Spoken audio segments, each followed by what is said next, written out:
Ever wondered what Minions could have been if the craziest scenes weren't cut? Some were hilarious, others heartwarming, and a few would have changed everything. From a Minion accidentally becoming king to Gru finally getting a tearful moment with Mummy, these deleted scenes deserve the spotlight. But before we dig in, what's your favorite Minions movie? Drop your answer in the comments. How's this for a picture? Baby Gru, one flower, and a truckload of emotional injuries. This deleted scene would have been perfect for Despicable Me 2, to give us a heartbreaking sketch of young Gru's childhood that would explain why he grew up to be the most feared, and also the most misunderstood, supervillain in the world. It begins with little Gru nervously clutching a tiny flower. He is determined to give this flower to Lisa as a sweet, innocent gesture, one that must have taken so much courage, and one would think that this could be unfolding into a heartwarming childhood memory. But just as Gru extends his hand, calamity strikes. Another kid suddenly screams, "Ew!" Lisa's got Gru's, as if the mere act of touching him was a life-threatening disease. And then, all hell breaks loose. Playground children react as if Lisa has been cursed. There are screams, followed by kids running away in utter panic. But it doesn't even stop there, does it? Some go to desperate lengths to secure their escape from Gru's presence. One kid jumps headfirst into a trash can. Another, to escape, scrambles off the swing, and yet another starts digging really deep, trying to tunnel away from there. This absurd level of overreaction feels almost comical, yet somehow unbearably sad. A defining moment for Gru. When your peers go out of their way to put you through as much bullying as possible, innately you will be constipated with trust issues. It explains why Gru built that vicious, hard exterior, pushing people away before they could ever hurt him again. What a twist in his life. Lisa and the other kids lost out. Gru became a billionaire with a fortress, gadgets, and an army of loyal minions. As for Lisa, she's probably stuck at some boring office with spreadsheets in front of her all day long. So who's winning now? Should Minions decide to go play at scout camp, one thing is sure: chaos reigns. In this deleted scene from Minions, Kevin, Stuart, and Bob try to sabotage scouting. The first task on the list? Fire! It sounds simple enough that Minions can put their own spin on making the easiest things a total mess. The three statues struggle under the urge to produce fire. Stuart rubs the sticks together by all means. Bob tries kicking in life by puffing at wet logs, while Kevin, the self-appointed leader, keeps watching in disgust. When all attempts fail, Kevin thinks of something bigger: the bazooka. To Kevin, why light with twigs when you can light with big guns? Just as Kevin gets ready to fire away into oblivion, this time, the boys cooperate, and the fire erupts uninterrupted. They chant and cheer while acknowledging their badges as their fire erupts gloriously into existence, as though they had completed their mission successfully.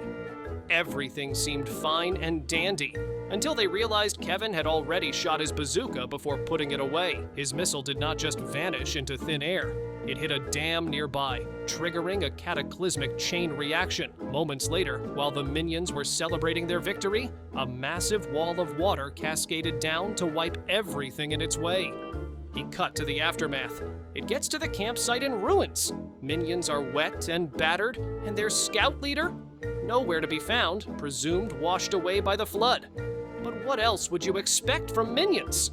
After which, they will dust themselves off and party.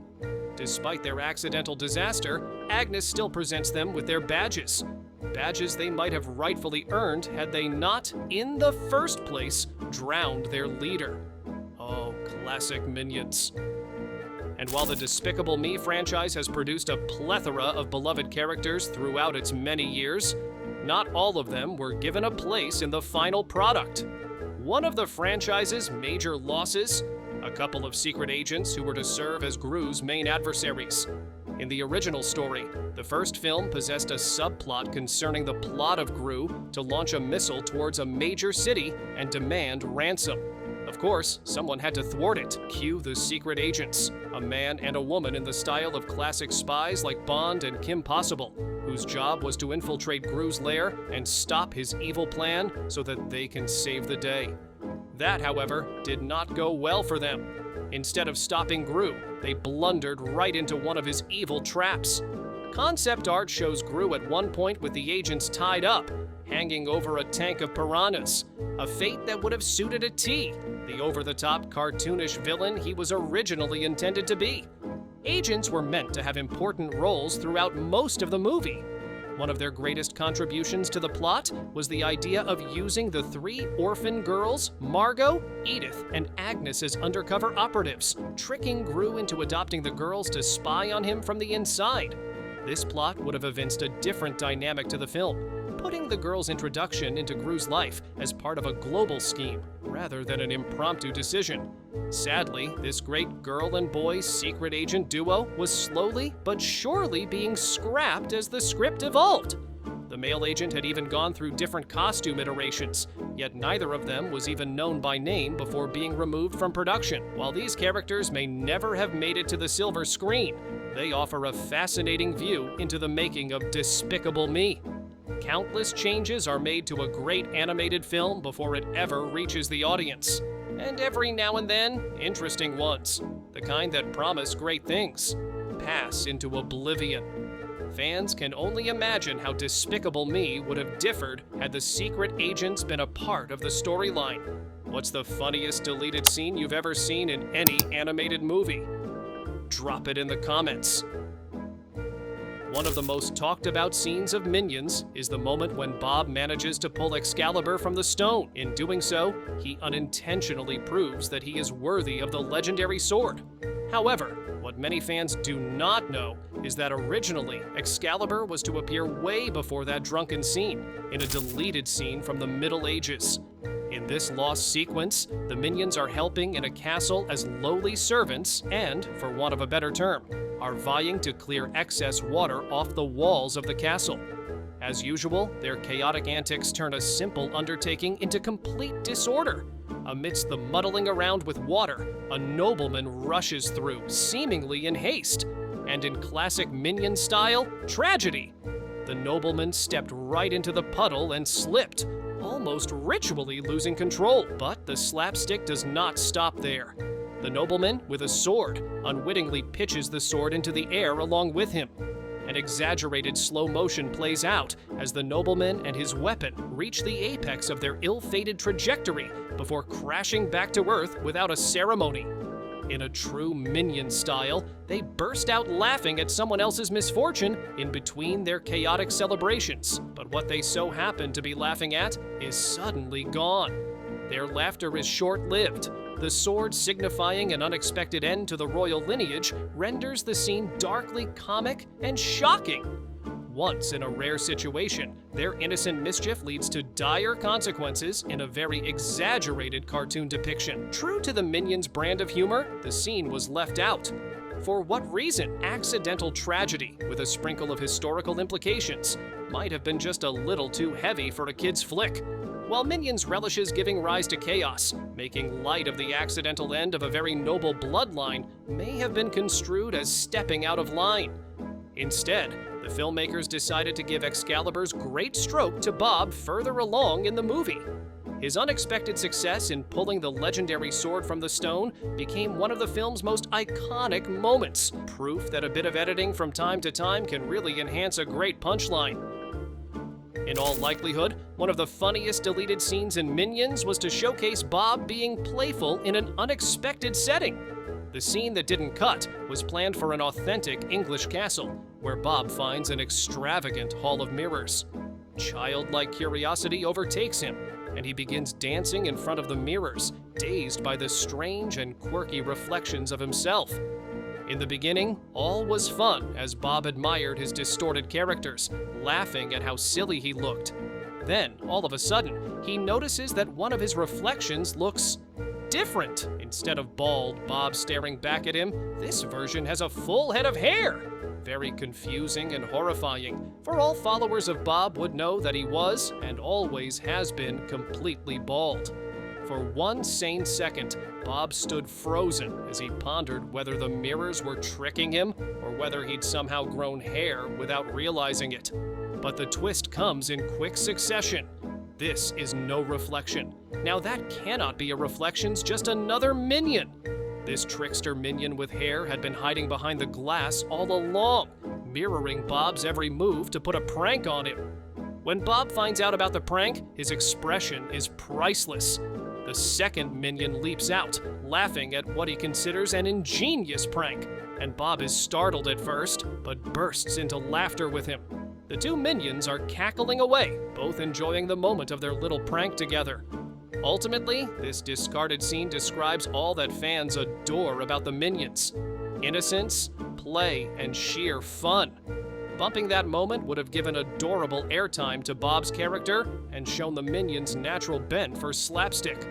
Fans would have loved to see Bob's reaction to his unexpected reflection and the funny interplay between the two Minions. But anyway, in spite of not being a part of the movie, the scene is a classic example of pure mischief in the making, with the Minions at the heart of it.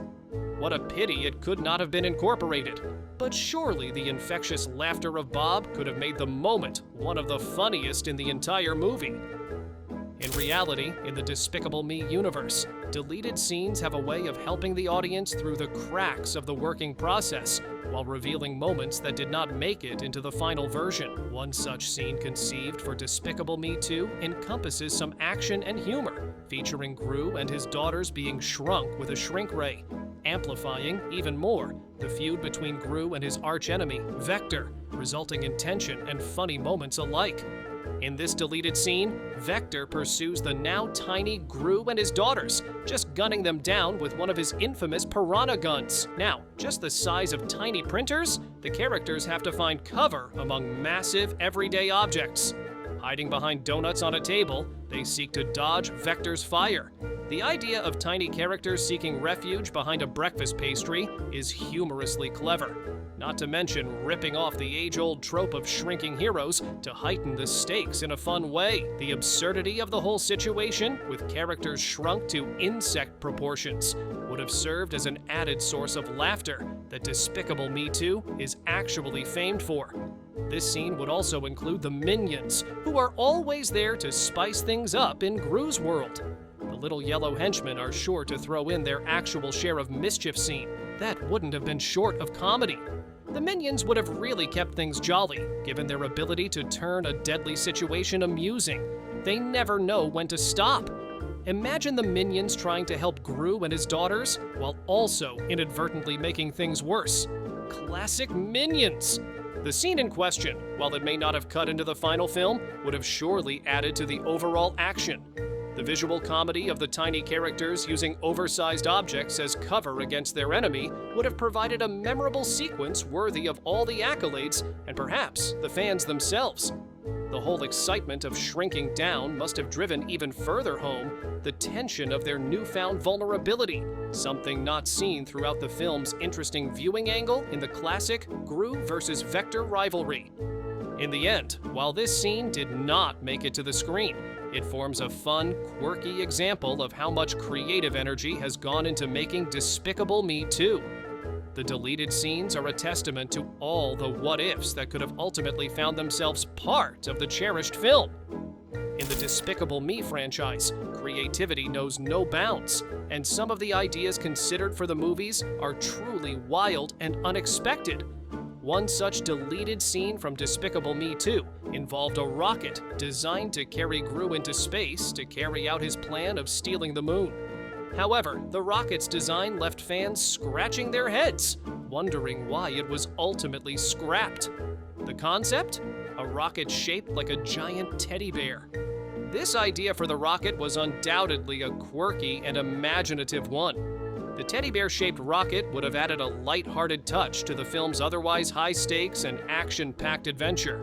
It could have been seen as a heartwarming tribute to the girls, Margot, Edith, and Agnes, who were at the center of Gru's life and personal transformation. The design would have highlighted Gru's more affectionate side, showing his softer, fatherly instincts in a fun, unexpected way. Given Gru's evolving relationship with the girls throughout the franchise, the teddy bear rocket would have served as a playful symbol of their growing bond. Moreover, the teddy bear rocket could also have been a subtle nod to Bob, one of the beloved Minions, who is known for his love of soft, cuddly things. Bob's attachment to his teddy bear is a recurring gag in the franchise, so having a teddy bear-shaped rocket would have added a layer of continuity and charm to the film. The idea of combining Gru's villainous quest with something so innocent and endearing would have created an amusing contrast, perfectly aligning with the film's ability to blend humor with heartfelt moments. Despite its creative potential, the teddy bear rocket was never included in the final cut of Despicable Me 2. While we can only speculate on how it would have affected the film's tone, it's easy to see how such a whimsical design could have provided a perfect balance between the movie's mischievous, action-packed moments and its softer, more sentimental themes. By giving Gru's journey into space a touch of unexpected cuteness, the teddy bear rocket would have made the entire adventure just a little bit more endearing. While it's unfortunate that the teddy bear rocket never made it to the big screen, it remains a fun reminder of the limitless creativity that went into the making of the Despicable Me films. Now is the time to subscribe if you want all the awesome stuff. Go ahead, hit that button, and let the chaos begin. Despicable Me 3 is packed with humor, action, and heart, but like any movie, not all scenes made it to the final cut. One deleted scene in particular featured Lucy in a rare moment of frustration, revealing a side of her that fans don't often get to see. The scene takes place after Gru and his long-lost twin brother Drew have reunited and are testing out one of their latest spy gadgets. Both brothers are dressed in their sleek spy costumes, completely absorbed in their experiment. Unbeknownst to them, Lucy arrives at Drew's extravagant mansion, and from the moment she steps inside, it's clear she's not happy. Her usual upbeat and supportive demeanor is replaced with irritation as she witnesses the brothers' antics. Lucy, who has fully embraced her role as a former villain turned hero alongside Gru, immediately assumes the worst. She believes that Gru and Drew are slipping back into their villainous ways, and she isn't about to let that happen without voicing her concerns. In this extended version of the scene, she goes on a rant, questioning their intentions and reminding Gru of the life they've built together. Her fiery personality shines through as she scolds the brothers, making it one of the funnier yet more intense moments featuring Lucy. Interestingly, a condensed version of this moment made it into the final cut of Despicable Me 3. However, in the official release, Lucy doesn't storm into the mansion. Instead, she simply catches a glimpse of the brothers through a window. She immediately becomes annoyed at their spy costumes and what they might be up to, but without the extended dialogue or confrontation. The filmmakers likely decided to cut the longer version for pacing reasons. While Lucy's frustration added a humorous dynamic, the final version of the scene conveyed the same message in a shorter amount of time. Ultimately, Despicable Me 3 focused on Gru's evolving relationship with Drew, and an extended confrontation with Lucy may have shifted the focus away from that storyline. This deleted scene is a great example of how editing decisions shape a movie's final version. Even though it didn't make it into the film, it remains a fun behind-the-scenes moment that Despicable Me fans would have enjoyed seeing on screen. In the early development of Despicable Me, the filmmakers had a drastically different vision for Gru's adversaries. Instead of facing another villain, Gru was originally meant to go up against a team of superheroes. These brightly costumed heroes, each with their own unique abilities and high-tech gadgets, were designed as Gru's direct rivals, much like the classic superhero archenemy dynamic seen in traditional comic book stories. The idea was that these superheroes would be part of the Anti-Villain League, the same organization that Lucy Wilde later works for in the final version of the film. In this early version, the heroes were meant to be an elite team dedicated to stopping Gru's evil plans. Some of them would have had superpowers, while others relied on advanced technology to take down villains. This setup would have given Gru a much greater challenge, forcing him to outsmart highly skilled do-gooders rather than competing against another villain.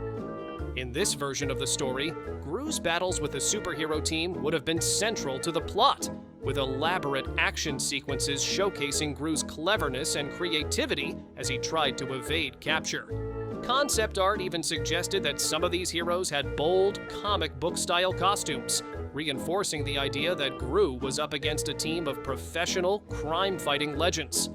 However, despite the exciting possibilities, this superhero concept was ultimately scrapped. The filmmakers decided to focus instead on Gru's rivalry with another villain, a choice that reshaped the movie's narrative. Shifting away from superheroes allowed the film to explore the world of villainy more deeply, giving audiences a fresh take on the traditional hero-villain dynamic. Instead of fighting against a Justice League-style team, Gru's primary conflict became a battle of wits with a fellow supervillain, a decision that helped establish Despicable Me's unique charm. Although the superhero team never made it to the final version of the film, the idea of Gru facing powerful adversaries remains a key theme throughout the franchise. From Vector in the first film to Balthazar Brat in Despicable Me 3, Gru continues to encounter opponents who challenge him in different ways. While we'll never see Gru taking on a team of flashy superheroes, the decision to focus on villain versus villain rivalries ultimately made Despicable Me a more original and memorable story. A deleted scene from Despicable Me is probably one of the extraordinarily funniest scenes ever. This scene involved a squid weapon used by the character Vector. Definitely, this has only been seen in trailers and was eventually omitted in the first film. It transpires during a talk between Vector and his father, Mr. Perkins, on how Gru was able to steal back the shrink ray. So, if you're counting at home, Gru originally stole the shrink ray from a bunch of Asian scientists, then Vector stole it from Gru, and finally, Gru stole it back from Vector. Confusing? Maybe? Hilarious? Definitely. In this scene, Vector, as usual, eager to prove himself, goes to his father and shows off his squid weapon. This weapon does feature in the final movie, but this particular scene wasn't in there. In the unseen snippet, Vector fires the squid at an unfortunate villain who happens to be standing in line at the Bank of Evil and hits him smack in the face. The villain, clearly unimpressed, shouts, "Oh yeah, there's a squid on my face!" The moment is, of course, absurdly comical, just right for Vector himself. A bit over-the-top ambitious, but wholly incompetent in the most entertaining way. It is not clear why this scene was deleted, but it might have had something to do with the pacing and keeping the film short. It would be funny. However, the creators might have considered it pointless in furthering the story. It would be nice, though, for fans of Despicable Me to see another moment of Vector's failure at becoming an evil villain. Fields in which we never saw the cut have cast their spell on the peace weapon. Vector's silly apparatuses, from the squid launcher to his piranha gun, are among the finest features of this film, besides being most remembered as very funny. Which of these deleted scenes would you have loved to see in the final movie? Let us know in the comments. And don't stop here. Check out our next video. We'll see you there.